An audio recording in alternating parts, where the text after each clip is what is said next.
Hi friends, welcome to Stay Stitching. My name is Carla and I am glad you are here.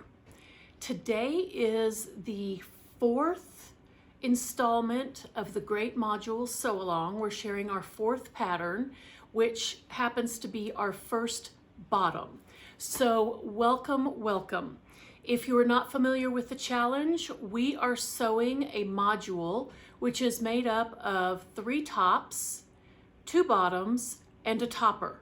If you would like a 7th piece, which a lot of people do like to add, you can add like a dress or a jumpsuit that your topper goes with, ideally.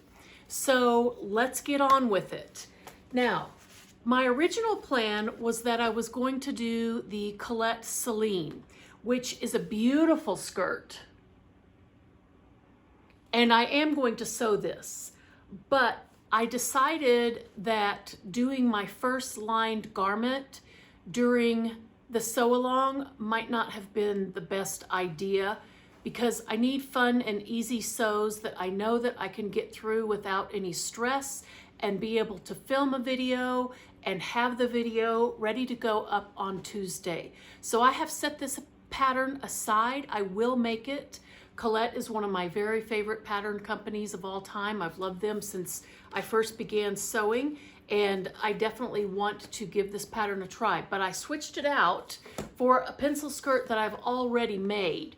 This is B5466, and I have already made view A right here. I made it out of a vintage navy blue Swiss dot polka dot. It's so cute. It has flocked white flocked dots on a navy blue background, and I like to wear it with tennis shoes in the summer. White, usually Supergas, that's what I have, that's white.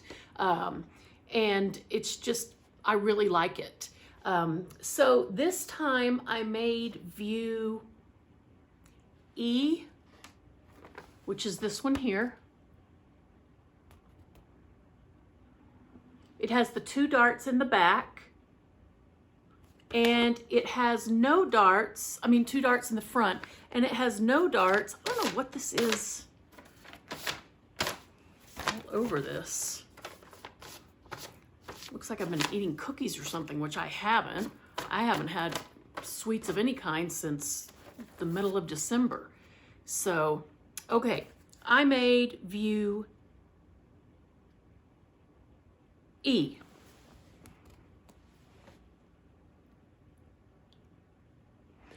And I really like it. This is a very simple sew. It's a great pattern. I went down 1 size. This time I cut the 22, I believe. And it fits really well. I maybe should have gone down to a 20, but a 22 is fine. And so there's really not a whole lot I can show you. It's a denim pencil skirt. It's got the 2 long darts in the front. It's got the 2 seams down the back. It's got a centered zipper. I put in a not only vintage, but also repurposed zipper. I think this zipper was pulled out of another garment. I have a couple of bags of vintage zippers that none of them are in their packaging, and some of them still have thread bits on them where you can see that they may have been in another garment. And I actually did that with the view A that I sewed with this skirt as well. I love vintage zippers. I trust the metal. You are not gonna break this zipper. You are not. I'm not even putting hooks and eyes on it. This one has the lock on it, so when it's closed, it's not gonna fall down. I completely trust this zipper, which is a wonderful thing for a zipper because I don't trust invisible zippers. I've never had one break on me, except for when installing it. I did break one when I was making the Colette Clover pants, trying to get it zipped up after I installed it. But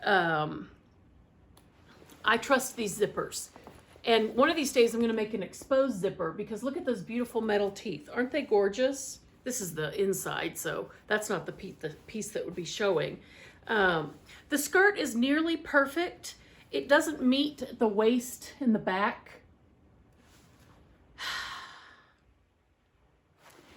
I just have a terrible time with waistbands, you guys.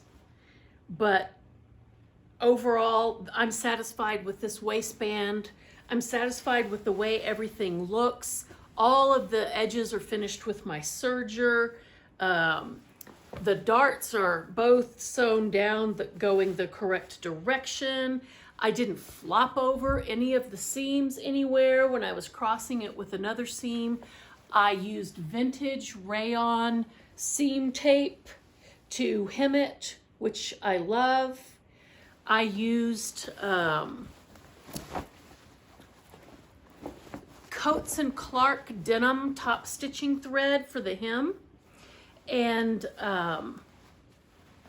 it's, I don't know what the color is. I don't know if the color is called denim or indigo or whatever, but it's a little bit variegated and just a little bit sparkly. I don't know if you can see that. You see that there's a hair on there. But anyway, I just like it. That's the same thread that I used for my cashmere at Ames jeans, and I really like it.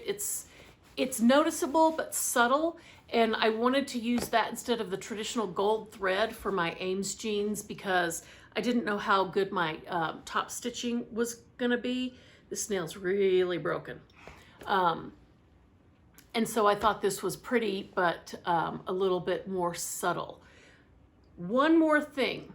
You guys know what a fan I am of Robert Kaufman fabrics, and this is Robert Kaufman denim, and I showed the bolt when I showed the rest of my fabric. I can't remember all the details specifically about the denim, but tell me if this has ever happened to you. This denim, which is a stretch denim, was really hard to cut out. It wanted to squirt away from my rotary blade, and I thought, is my blade dull? It was so hard to cut out, and I only use my blade. I mean, that's what I cut everything out with. I haven't cut anything out with anything but a rotary blade in 5 years. And so I had Troy come and change the blade. I'm a little afraid to do it, and he doesn't mind. And it made no difference whatsoever. The edges looked like I had chewed the pattern pieces out instead of cut them out. And I just kind of trimmed them the best that I could. And besides that, it was lovely to work with. When I was sewing the hem, it was starting to scoot, and I was afraid I was going to get a pucker. You can kind of see it a little bit right here. I realized that denim does that. Like if you look at the bottom, if you look at the hem of your favorite old jeans, they're going to be twisted like that. I realize it does that.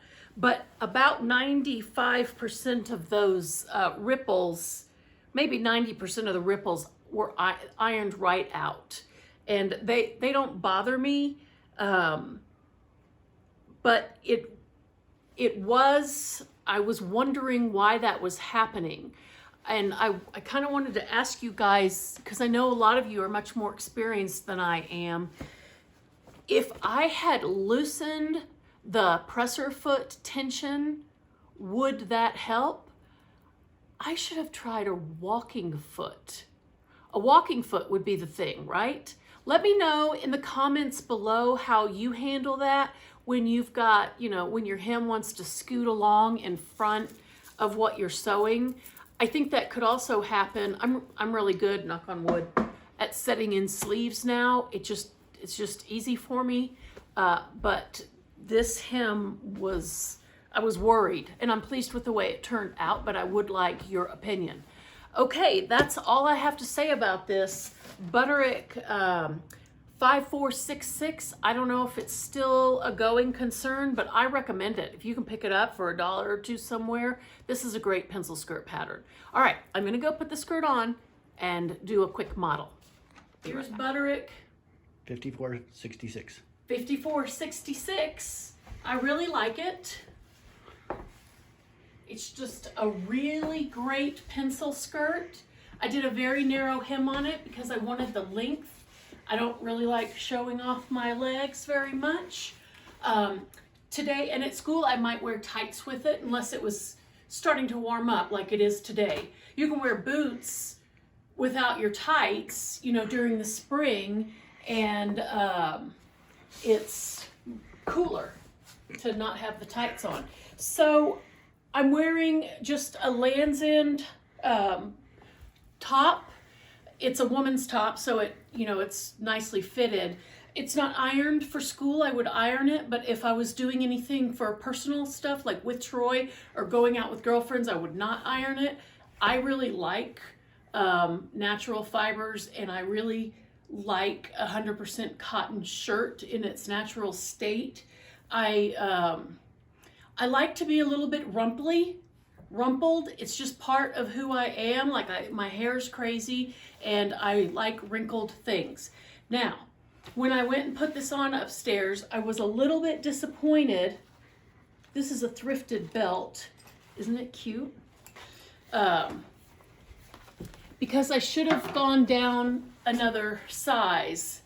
The waist is too big.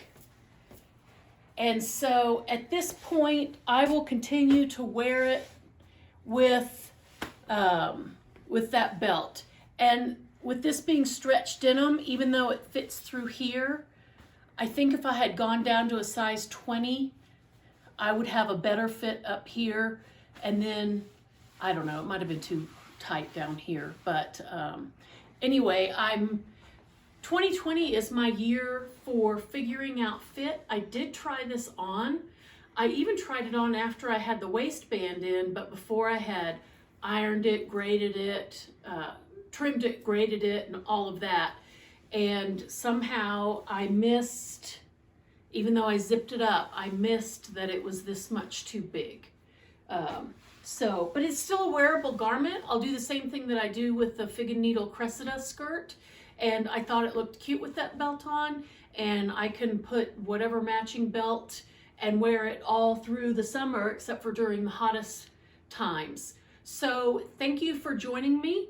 Next week, stay tuned for my second bottom, and I hope you are enjoying doing your modules as well. Take care, and come back and see me soon.